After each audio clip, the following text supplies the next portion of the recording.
World cup విజేతగా నిలిచిన భారత టీ20 జట్టు స్వదేశానికి రావడం మరింత ఆలస్యం కానుంది. బార్బడోస్ దేశాన్ని తాకిన పెను తుఫానుతో ఆటగాళ్లు ఎక్కడికి వెళ్లే పరిస్థితి లేదు.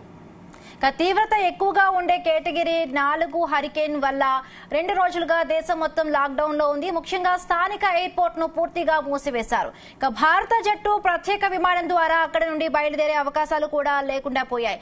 విద్యుత్, నీటి సరఫరా కూడా అస్తవ్యస్తంగా మారింది. ఎలాగైనా ఇక్కడి నుంచి ఆటగాళ్లను తీసుకెళ్లే ప్రయత్నం చేస్తూ చార్టర్డ్ ఫ్లైట్ కంపెనీలతో మాట్లాడే ప్రయత్నం చేశామని, అయితే ఎయిర్పోర్ట్ లో విమానాల రాకపోకలు సాధ్యం కావడం లేదని బీసీసీఐ కార్యదర్శి జైషా వెల్లడించారు.